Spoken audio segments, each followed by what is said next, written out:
Thank you for joining me for today's Beast Watch News Update. News from the Internet's most comprehensive Bible prophecy news website, BeastWatchNews.com. I'm Kimberly Rogers Brown. Few people know what this U.S. election is really all about. It is about fulfilling Bible prophecy.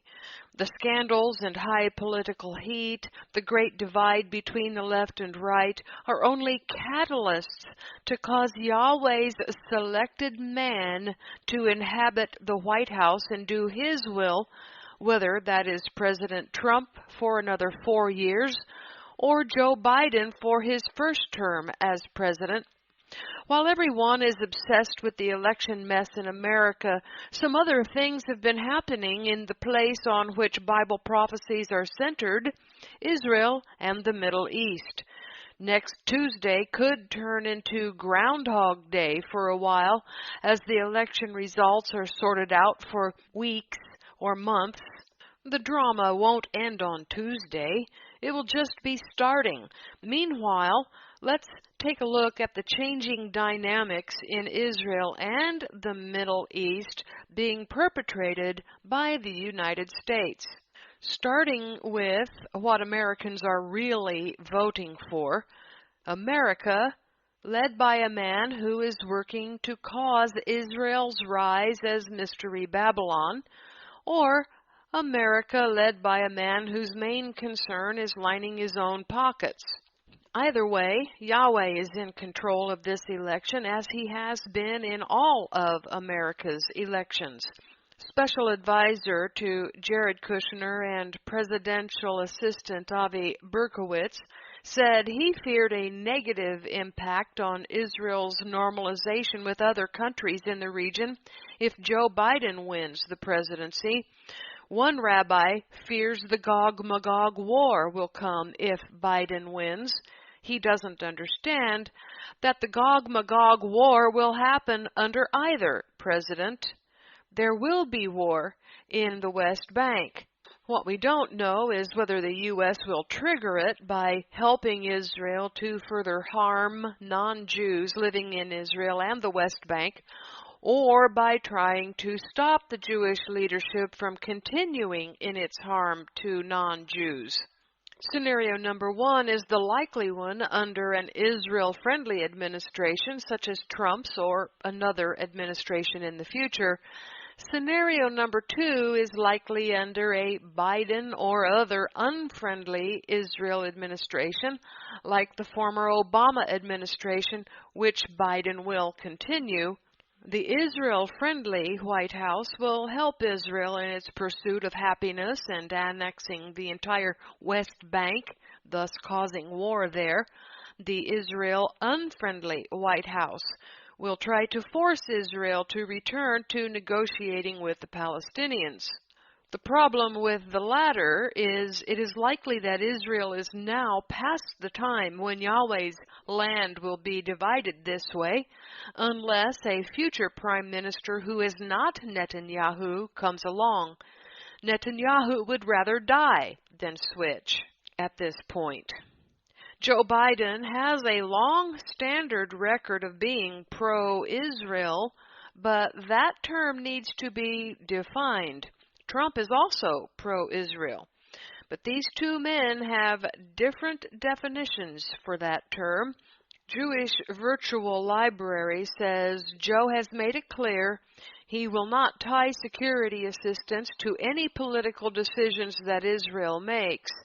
The Biden-Harris administration will sustain America's unbreakable commitment to Israel's security, including the unprecedented military and intelligence cooperation pioneered during the Obama-Biden administration, and the guarantee that Israel will always maintain its qualitative military edge. Joe Biden believes in the worth and value of every Palestinian and every Israeli. He will work to ensure that Palestinians and Israelis enjoy equal measures of freedom, security, prosperity, and democracy.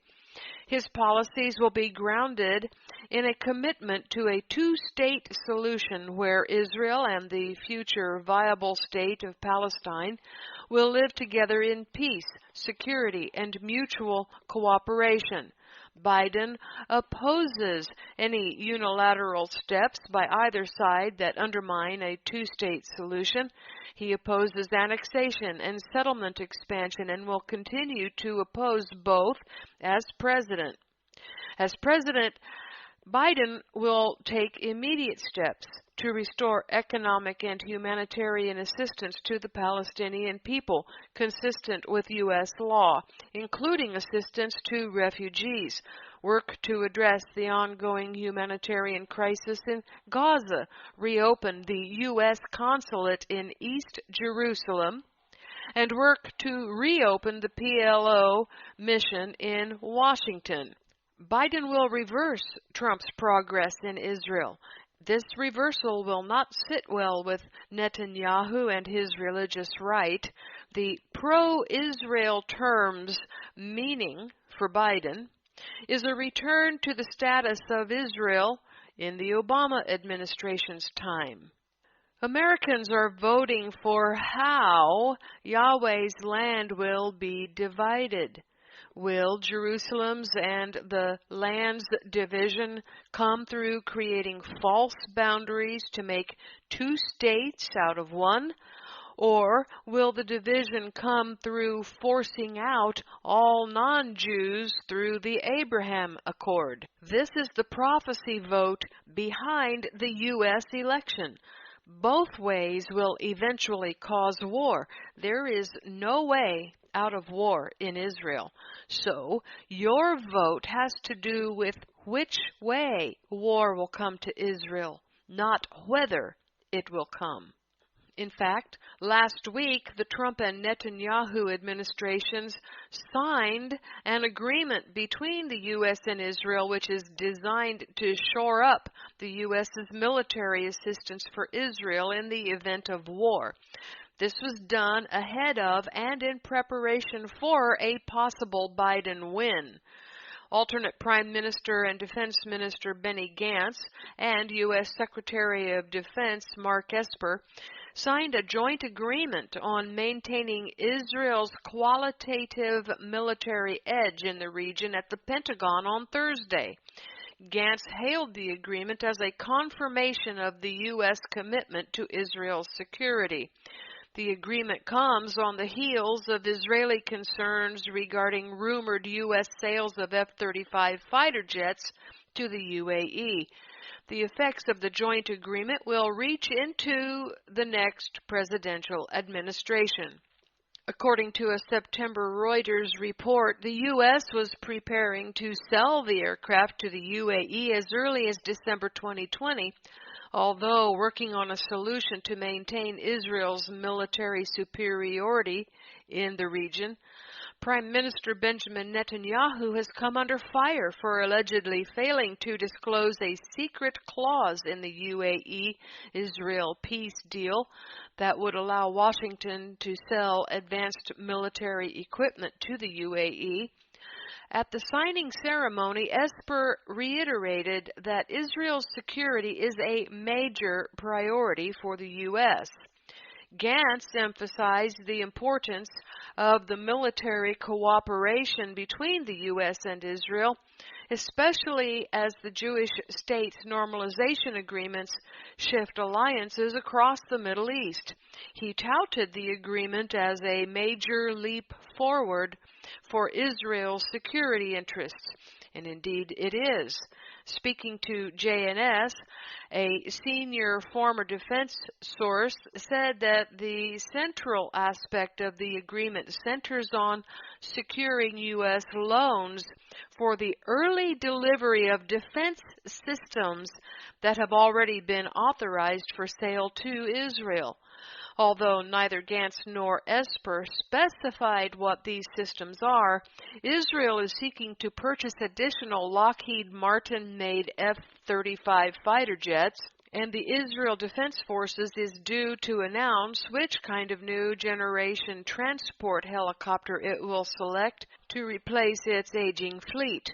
Lockheed Martin has offered Israel its new CH-53K transport helicopter, while Boeing is offering its Chinook CH-47 platform. It is unlikely that this agreement will cause more Jews to vote for Trump. Jews are voting for Trump and Biden for mostly superficial reasons. The important prophetic part is that the U.S. has now entrenched itself even deeper with Israel's security. 8 American Israelis who voted or are voting in the U.S. presidential election, according to J-Post, next week explained why they voted the way they voted in a video compiled by the Jerusalem Press Club. Some of those supporting Biden are doing so because he is not Trump. A few of those supporting Trump said they are doing so because of their perception of what Trump has done for Israel. The recent shift in the Middle East has more ramifications for the world than America's economic situation or even the corruption of the Democrats and Joe Biden. The issues being fought about in the American media are not the real issues at all.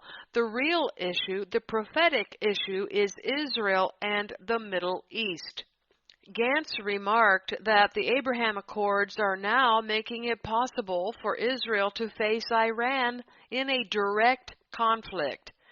This is really the ramifications of the Arab states aligning themselves with Israel. War with Iran. Now that we are entering an era of positive normalization processes in the Middle East, which actually can face an aggressive Iran across the region, Gantz said, as long as America will come to Israel's rescue, Gantz and Netanyahu are on board with the U.S. sale of F-35 fighter jets to the UAE. Another timely change in U.S.-Israeli relations came around this week. The Trump administration will allow Jerusalem-born U.S. passport holders to add Israel to their birthplaces, Politico reported. The decision, confirmed by a U.S. official on Wednesday, is the latest by President Donald Trump that favors Israel in the long-running Israeli-Palestinian conflict.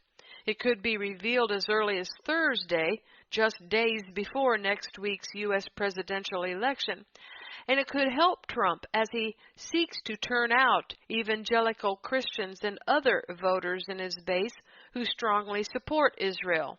American passports have not used the phrase Jerusalem, Israel, because the exact status of the city has long been disputed as part of the Israeli-Palestinian conflict. Prior to Trump, U.S. policy had been that the city's borders and status are issues subject to negotiations between Israelis and Palestinians. Thus, U.S. passports have simply stated their bearers were born in Jerusalem. The U.S. official said the new policy, at least as of Wednesday, is that U.S. passport holders who were born in Jerusalem will have the option of having Israel listed as the country or simply leaving it as Jerusalem. The State Department is expected to make the announcement. Further drawing on his support for Israel, the Trump administration has just this week declared that settlements in Judea and Samaria are not necessarily illegal into action for the first time on Wednesday, expanding a set of scientific cooperation agreements with Israel to include those areas and the Golan Heights. This is really quite momentous, Professor Kontorovich of George Mason Law School said on Tuesday. It is the first time the U.S. has adopted a policy that explicitly and clearly authorizes the use of funds across the Green Line. It's a very strong recognition that settlements are not illegal. They announced that, but now they're putting meat on the bones. Or should we say the U.S. is putting teeth in the mouth of the Gog-Magog war machine? It is no coincidence that Trump is pulling out these prophetic playing cards just days before the election. It isn't simply that Trump is working for more Jewish and evangelical votes, though.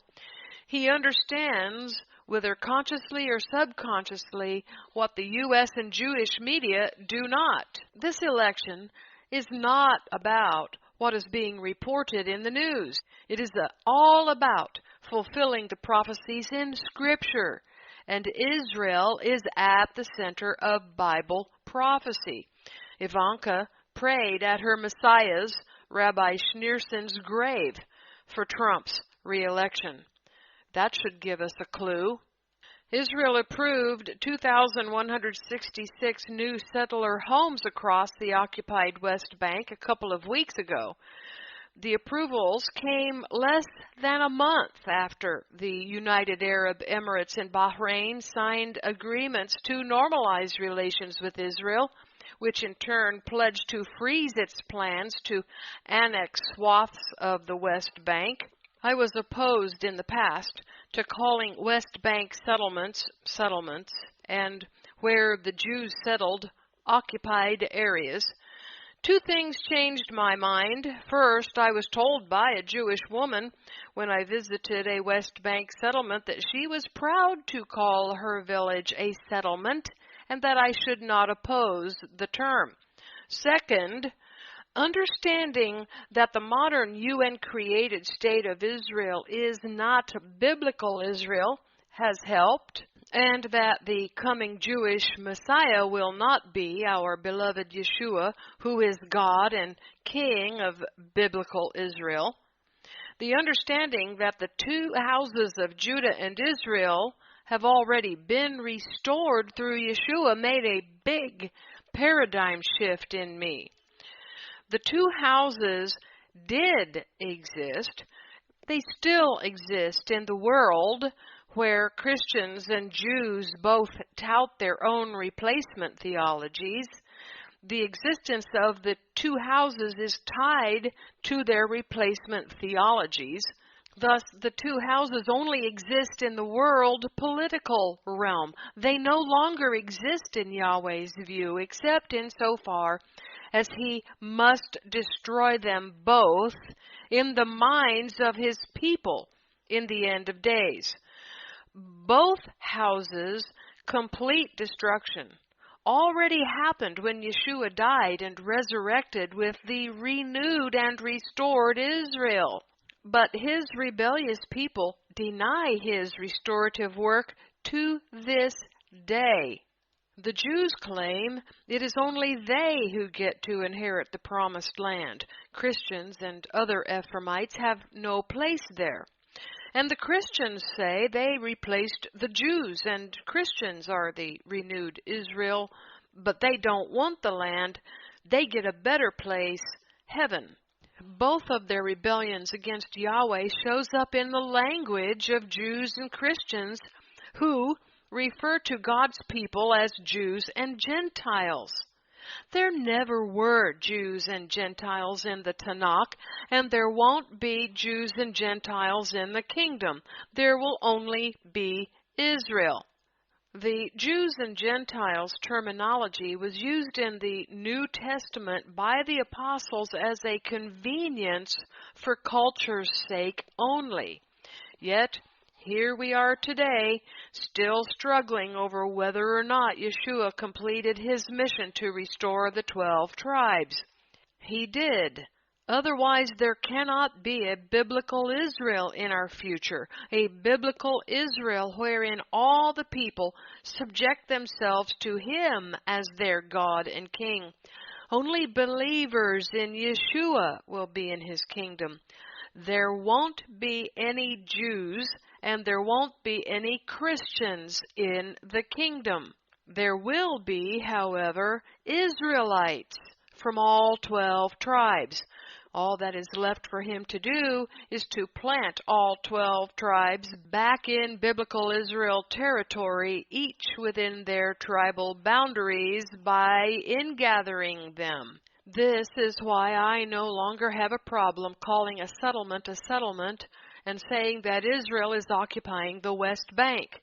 Modern Israel, the Jewish-only state, is an occupier all over Yahweh's land where his 12 tribes were once established and will be established again. But now there are people who belong to only 4 tribes in Israel living there. The fact that Israel has made the move to create a new settlement in what is not their biblical territory, after agreeing there would be no annexation under the Abraham Accords, attests to Jewish belligerence and their determination to achieve their agenda of making the land into a Jewish-only land. Their Jewish-only mentality arises out of their rebellion against Yeshua and will lead to their destruction, regardless of who wins the U.S. election. How do I know this? The Abraham Accords have now been accepted in the U.S. Congress, further tying America to Israel's fate. An overwhelming majority of both chambers of Congress have introduced resolutions in support of the Abraham Accords, which normalize ties between Israel and the UAE and Bahrain. The American Israel Public Affairs Committee, or AIPAC, announced on October 22nd under Senate Resolution 709. 91 senators co-sponsored a Senate version of the resolution, which congratulates the governments and people of Israel, the UAE, and Bahrain on reaching historic agreements. It reaffirms its strong support for a negotiated solution to the Israeli-Palestinian conflict resulting in 2 states, a democratic Jewish state of Israel and a viable democratic Palestinian state, living side by side in peace, security, and mutual recognition. Regardless of who wins the elections, the Abraham Accords will continue, and Jerusalem will continue to rise as Mystery Babylon. Here is more of what this J-Post article has to say. The resolution also encourages other Arab nations to establish full relations with Israel with the vision of realizing full peace between Israel and all its Arab neighbors. The list of co-sponsors was not final, and more members might add their names, AIPAC said. The resolution also reaffirms strong support for the legal requirements that U.S. arms sales may not adversely affect Israel's ability to defend itself, and its strong support for a negotiated 2-state solution to the Israeli-Palestinian conflict. The U.S. Congress is vesting interest in Israel by supporting Trump's plans, but hedging its bet in case Biden wins, and wants to push for Israel and the Palestinians to come back to the negotiating table. Have you heard any of this in the news? No. You would only know this if you went looking for what is happening regarding these things, or by listening to this Beastwatch News report. Meanwhile, during all the scandals and other coverage, Trump brokered Sudan into the Abraham Accords. This WhiteHouse.gov article opens with, "They are choosing a future in which Arabs and Israelis, Muslims, Jews, and Christians can live together, pray together, dream together, side by side, in harmony, community, and peace." This is the definition of Jerusalem as the place where all religions will be welcome. You can go there and worship your God, because Jerusalem is also the prayer house for Hindus and others, as I have reported in the past. But if you believe the definition of Israel is that it is the biblical territory of Yeshua and that he is your God and King, you will not be welcome. The two witnesses will be killed after their 1260-day gospel message is complete. Those who have a different message than the Jews and their Antichrist will not be tolerated in Jerusalem. The article further says, today Israel and Sudan have agreed to make peace and to normalize their relations in another landmark agreement brokered by President Trump. In the coming weeks, the two countries will begin negotiations on cooperation agreements in agriculture, economy, trade, aviation, migration issues, and other areas of mutual benefit. This historic peace agreement follows similar agreements between Israel and the United Arab Emirates and Israel and the Kingdom of Bahrain. The United Arab Emirates, Bahrain, and Sudan are the first Arab nations to normalize relations with Israel in over 25 years. The expansion of the Abraham Accords to include Sudan is a significant step that will further enhance Israel's security and create opportunities for Sudan and Israel to deepen their economic ties and improve the lives of their people. After decades living under a brutal Islamist dictatorship that supported terrorism, the people of Sudan are in charge, and democracy is taking root. The Sudanese transitional government has demonstrated tremendous courage and commitment to combating terrorism, building its democratic institutions, and improving its relations with its neighbors. The United States welcomes this important progress and stands ready to support the people of Sudan as they work to build a better future for themselves and future generations. It is noteworthy that Sudan is one of the nations that will be destroyed by the King of the North. Joining the Abraham Accords did not help Sudan. It lumped them in with Israel, which Iran and its coalition seek to destroy. Haaretz published a not-so-fast article saying, finally, Israelis will be able to seek political asylum in Sudan, ran the joke last Friday, after the announcement of an agreement to normalize relations between the two countries. In a more serious vein, there was already talk in Israel of the anticipated benefits of finally being able to deport Sudanese refugees and asylum seekers back to their country. As expected, the routine of signing normalization agreements with Arab states automatically opened diplomatic and military Excel sheets, replete with columns showing losses and gains made by both sides, as if peace with another Arab state in the Middle East is no more than a business transaction. The advantages for both sides are clearly obvious. Sudan will be removed from the list of countries supporting terror and will be able to start receiving crucial loans from international financing agencies, mainly the International Monetary Fund. Multinational corporations will be able to invest there and create thousands of jobs, allowing one of the world's poorest countries to perhaps start rebuilding itself after decades of being led by a murderous leader, Omar al-Bashir.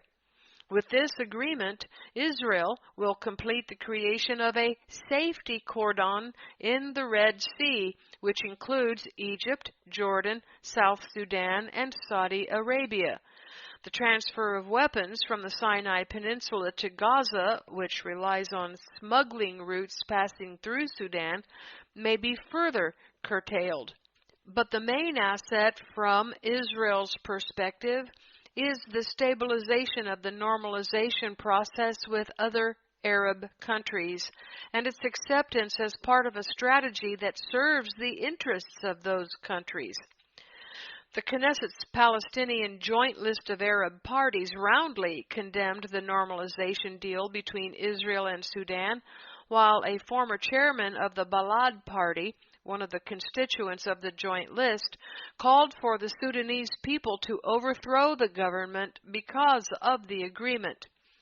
Trump said this week that there are up to 10 countries that he expects to soon normalize relations with Israel, but that the developments would largely happen after next week's presidential elections. One of those countries expected to sign on is Saudi Arabia. Mossad chief Yossi Cohen has stated that he believes Saudi Arabia will normalize ties with Israel, but will do so after the U.S. election to capitalize fully on such a decision with whoever is the next president. The report said Israel believes any such Saudi decision will be cushioned by a significant arms deal with Washington, similar to the U.S. agreement to sell advanced weaponry to the United Arab Emirates, which Israel has approved, but which has proven highly controversial in Jerusalem. Another Arab country in the queue is Oman. The Abraham Accords are hailed as a historic opportunity for bilateral trade and commerce. It is no coincidence that COVID and the Abraham Accords have arrived at the same time. This was orchestrated by Yahweh and taken advantage of by the U.S. and Israel to turn the world into a global government under the rule of the coming Jewish Messiah. This agenda is hidden from the public. It is nonetheless there because the globalist agenda is to do a global reset, and Scripture says that Mystery Babylon, Jerusalem, will be the center of the world's economics, Revelation 18. The World Economic Forum, or WEF, under Klaus Schwab, published in a book in August 2020 the 4 building blocks of the 4th Industrial Revolution, where you and I become part of their industry. We won't be working in their industry. We are their industry. The two birds, COVID and the Abraham Accords, swooped in and have killed the old world order. May free market capitalism and religious freedom rest in peace. What is coming is state capitalism and many religions acquiescing to the world's Jewish Messiah. The first of the WEF's 4 building blocks is to change our mindset. If we made it up once, we can make it up again. The WEF says our current outlook is based on fundamentally wrong assumptions, and that dramatic transformation is possible with a change of mindset. A basic assumption of capitalism is that inequality is just an unfortunate byproduct of progress. Inequality is a political choice based on a flawed ideology. The market will provide and not the inevitable result of technology and globalization.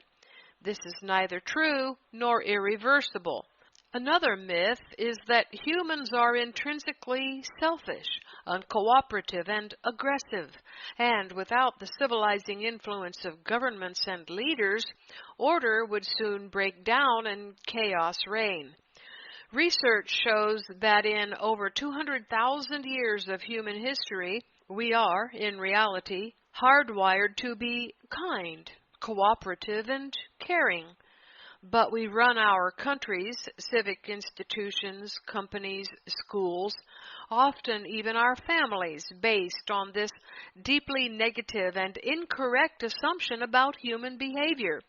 When this assumption changes, everything changes, with real-world examples from the Norwegian prison system to a real-world Lord of the Flies.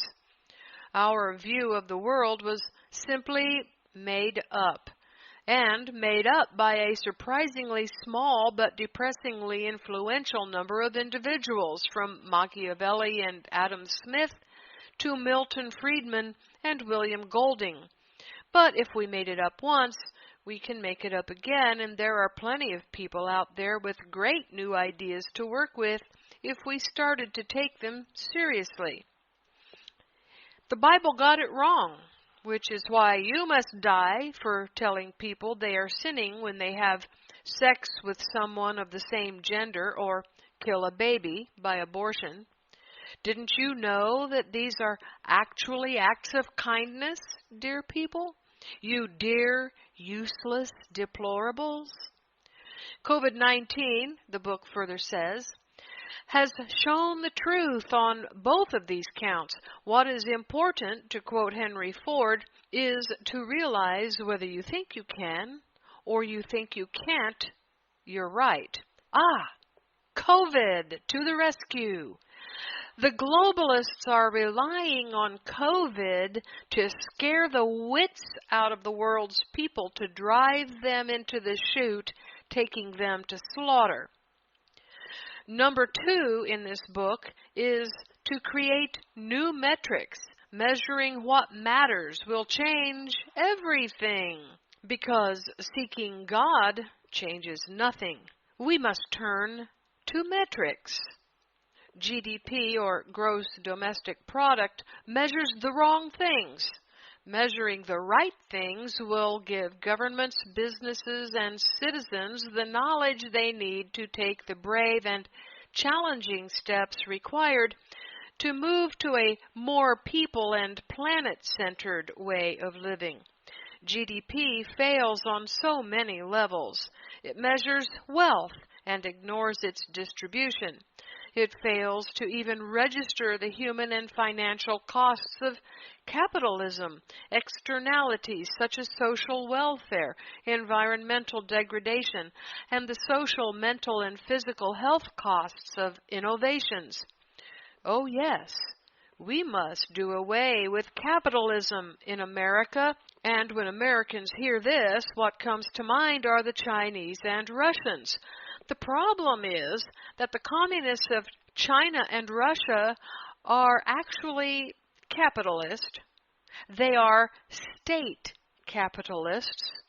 A capitalist state is a communist government with an economic model designed to accumulate wealth in the hands of the government.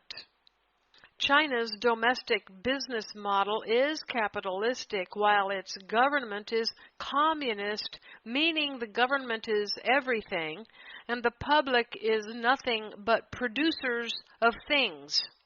This is where the world is headed under the Jewish Marxist economic model of Mystery Babylon, which President Trump has busied himself with helping it to rise as the world's economic capital. Ian Bremmer, in his book, The End of the Free Market, says that corporations based in free market economies face growing competition from companies based in state capitalist economies, and that is upending global economics. Bremer defines state capitalism as economies in which the state is the principal actor and judge and uses the markets for political gains. China, Russia, and Venezuela are among the examples. In free market economies such as the U.S., Europe, and Japan, multinational corporations are the principal actors. Read Revelation 18 and you will see that Mystery Babylon, headed by Jerusalem's new king, declaring himself to be God, is both the head of the Jewish state and the center of the world's economy. In short, Jerusalem will become a state capitalist economy. The WEF further says, dissatisfaction with GDP is widespread, and there are many alternatives being trialed that focus on the well-being of people and planet. For example, the UN's Human Development and Social Development Indexes, well-being metrics, genuine progress indicators, a Happy Planet Index, and an initiative to use gross national happiness. Inextricably linked to metrics are incentives. In 1996, the Tomorrow's Company inquiry from the UK's Royal Society of Arts showed that shareholder value as the only indicator of company success was damaging both the companies and to society, and didn't even do a good job for shareholders. About every 5 years, there is another big initiative somewhere saying much the same, the most recent being the Damascene conversion of the U.S. Business Roundtable to a point of view that sees a changed purpose for companies to promote an economy that serves all Americans. Oh, so this WEF really is targeting America and Americans. The WEF wants to turn America into a state capitalist nation. But in the real world, it has been business as usual on incentives all this time. Venture capital companies and even mainstream institutional investors rarely include even the most basic questions about social and environmental risks in their investment criteria when piling cash into digital wonder companies. Those sorts of tricky questions are left to environmental and social governance funds, which, though growing, are a sideline to the main event, making as much money as possible in the shortest possible time. Did you pick up on the brief environmental mention? Yes, the Green New Deal is at the base of the WEF's move to change America's free market capitalist system to a state capitalist system. So until these incentives change and those with money really put it where their mouth is, or at least where the words in their investment brochures and Davos speeches are, things will stay exactly the same. And the fourth building block in this book called The Great Reset is to build genuine connection. Distance is the danger. In the book Humankind, Rutger Bregman shows the heartbreaking consequence of the distance between leaders and the lives of the rest of us and how that is the biggest problem of all. He finishes his book with a look at the 1914 Christmas Day truce at the start of the First World War. Over 100,000 troops laid down their arms on the front line to play football, share stories, photos, food, and drinks. But it wasn't just a Christmas Day thing. In some places, this lasted a number of weeks, with many servicemen remembering it as the highlight of their lives. It could easily have escalated into full-scale peace as both sides were reluctant to restart. Only the dogged perseverance of generals far away who used propaganda to stir hate and instill obedience through orders to court-martial anyone for friendly gestures towards the enemy managed to kickstart the war again. These leaders' distance from the people was the critical factor. This may sound like a utopia, but what really is behind the scenes is the getting rid of national borders. We're going to be just one big global family under the parentage of the United Nations beast, but will we achieve this grand global warm fuzziness? Digital technologies have given many of us a lifeline during lockdown, but also provide an illusion of connection. Anonymity provides cover for trolling, fuels polarization, and allows all to feel superior to others from the comfort of our own little bubble. Our disconnection from nature helps us airbrush the effects of climate change, environmental degradation, and animal suffering from our minds. The ultimate distance provided by autonomous weapons will allow detachment from the death and destruction of them at the press of a button. They provided the conditions spoken of in that paragraph. They created the problem, and now we find out there is a solution. We must get rid of national borders, even though this book doesn't come right out and say that. Rather, it puts the solution in terms of becoming a global community. Then we will all feel much better. The Bible is clear that there will be national borders around biblical Israel during the millennium. Each of the 12 tribes will have clear borders. Yahweh even commands that we don't move another's boundary marker. He is serious about borders, which is why Satan wants to destroy them. Meanwhile, back at all our homes, as COVID-19 has shown most clearly, we are blithely trusting total strangers, helping our neighbors and communities, giving time and money to charities near and far, and providing billions of large and small kindnesses to each other every single hour of every single day, which of course goes unremarked, and which of course is way different than the world before COVID. The World Economic Forum admits that COVID-19 was the key to the great change we are all now caught in. What is the World Economic Forum doing to champion social innovation? Finding ways for technologies to harmonize, not polarize, and for us all to make deeper, more meaningful connections with each other and with the natural world will reduce the distance that allows us to see our fellow humans as we truly are, not other, but just like us. This is probably the most important building block of all to make the Great Reset the transformation our generation can look back on with pride and probably amazement. Technology, tracking technology, implanted in your body will have you beaming with pride from ear to ear. I hope you can tell that I'm mocking the globalists. I'm not the only one who mocks the WEF and the globalists.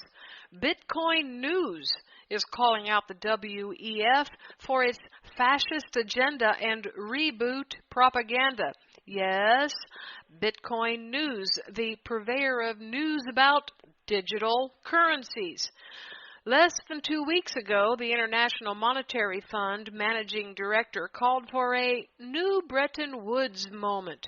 Meanwhile, the IMF is not the only entity pushing for a great reset, as the World Economic Forum and other mainstream entities have been promoting the financial reboot propaganda. The WEF has been promoting the concept of a great reset for years, and back in November 2016, the WEF tweeted about 8 predictions for the year 2030. The WEF predicts a world where you'll own nothing and you'll be happy. And the short clip says that everyone will rent everything they need. And into whose pockets will this rental income go? Into the deep pockets of the state. The state will own everything. You will rent your life and your goods from the state. It is not conspiracy theory that this great reset was planned and is now here. Read this book by the founder of WEF. The book describes how the virus disrupted both economic and social infrastructure and what changes will be needed to create a more inclusive, resilient, and sustainable world going forward. Ever since the Great Reset hashtag started trending again this week, that's the last week of October 2020, people have also been responding to the 2016 WEF tweet. Today, the WEF website and its founder Klaus Schwab are still heavily promoting this idea. Do we aim to get back to where we were before, or should we take the opportunity to make society fairer, smarter, and greener, and get humanity off the road to climate catastrophe? A great reset? One of the WEF's reboot editorial states. Moreover, the publication, Time magazine, has dedicated a lot of time to get its readers to understand the Great Reset as well. Time has partnered with the WEF and hosts a whole section towards the reset ideas. Similar to the book and WEF's stance, Time's new collection of Great Reset editorials discusses topics like the coronavirus, climate change, and reimagining capitalism. The Time articles are also filled with equality boosterism and environmental destruction cues from the progressive left. Oddly enough, one editorial notes that some segments of society can't make this great leap forward in regard to the Great Reset. However, the author says that governments can rewrite the social contract to provide for as many as possible remains urgent and vital. And what will they do with those who can't or won't make the change? Guillotines? The elite's Great Reset doctrine is considered an advance toward a new type of political and global fascism.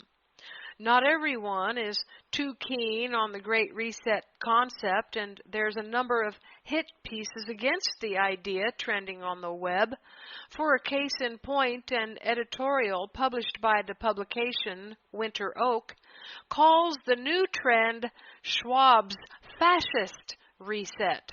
This new fascism is today being advanced in the guise of global governance, biosecurity, the new normal, the New Deal for nature, and the fourth industrial revolution, explains the Winter Oak article.